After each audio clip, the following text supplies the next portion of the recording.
Hi, I'm with Bill Russell at Bill Russell Studio. We're looking around and it has all these wood projects here and paintings. You gonna Yep. tell us a little about it? Well, I do fine art as well as painted furniture, and there's a relationship in the craft of the two processes, but the results are somewhat different. So in these most recent paintings that I've been doing, I'm trying to bring some of the technique from the painted furniture into a more traditional wall-oriented fine art environment.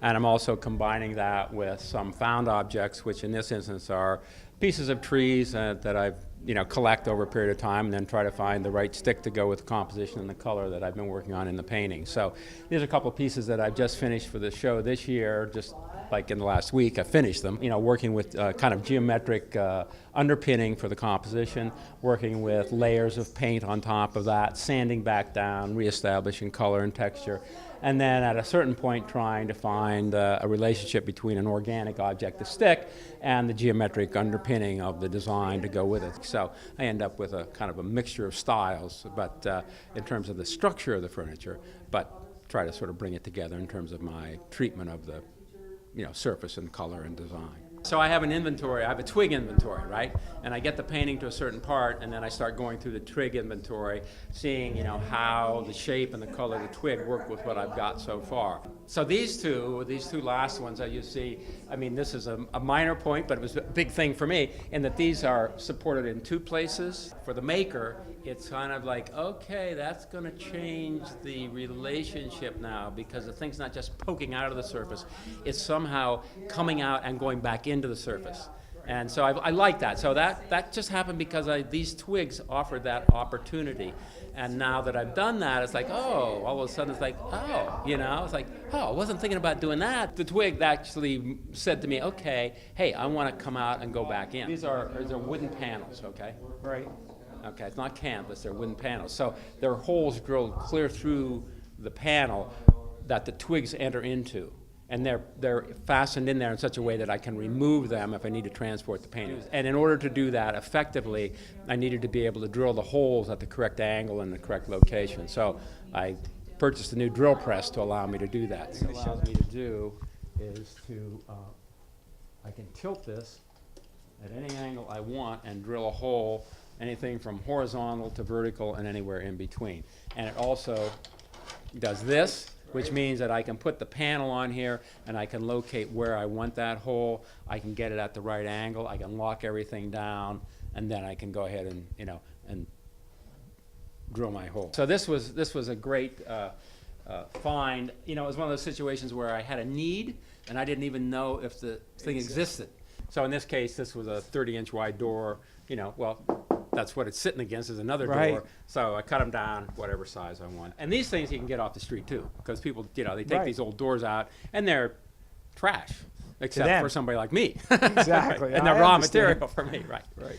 So I don't have to go buy canvas. This is my canvas. Well, I noticed this piece when I walked in, and I was looking at it, and it looks like it's natural. It doesn't look like this is a painted. Well, in this instance, unlike some of my finishes, which are more decorative, that is, they're colorful and woody looking, in this instance I actually tried to develop a finish that was based on satin wood, which is has particular quality and color and grain pattern. Because the piece, I did not want to make the piece crazy looking and wild. I wanted to look sedate, and it's a very formal kind of profile to the piece, so I wanted to sort of settle into its own color and pattern. So therefore satinwood, which is a material that has this kind of grain to it and coloration, was what I was shooting for. Now I did not necessarily attempt to be 100% true to the original, but I use it as a takeoff point, so to speak. So developing the technique that would recreate some of the grain pattern and coloration that you see in here was fun to do. I've done it on a couple other smaller pieces, never on a piece quite this large.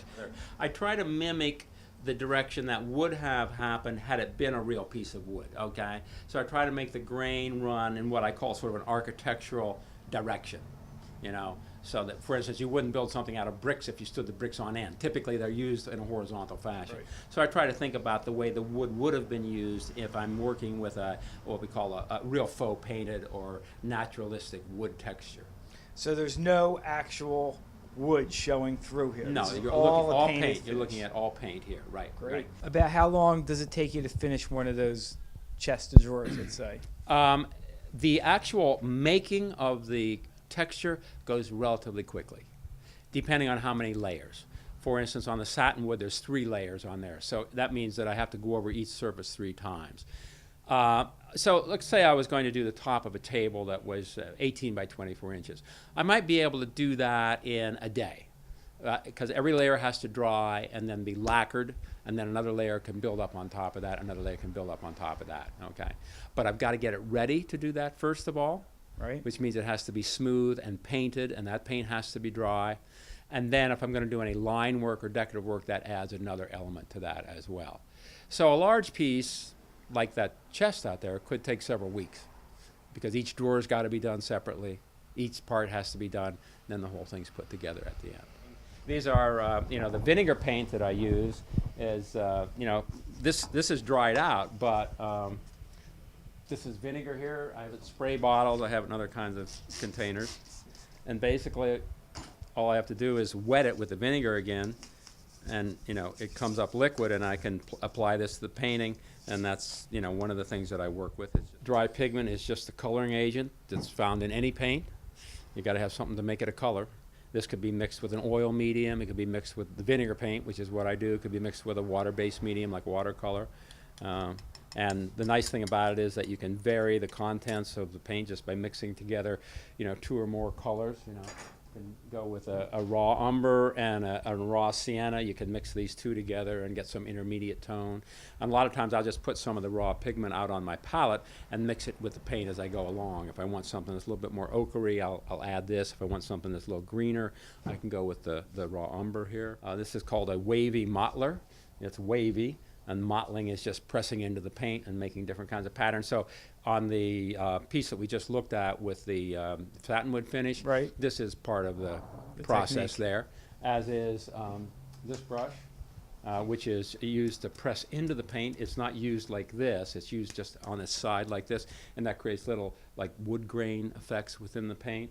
Then for smoothing things out, making things a little bit more subtle, we have what's called a badger blender, very soft. This is badger hair. Some badgers sacrifice his tail for this brush, but it's very soft, and you can move things around on the surface without it leaving a stroke behind. You can also do that with a regular brush. Well, I can demonstrate here by holding the brush and pressing into it with your fingers. It doesn't work so well with this brush, but you get that kind of effect. But this is this brush just gets tapped into the surface, okay, like this, and that creates again another kind of imprint of the paint. Everybody thinks about brushes as this, Right. but not always. So in the faux painting, decorative painting world, brushes get used lots of different ways for certain things. So hence the long bristles here, because you get this nice subtle pressure.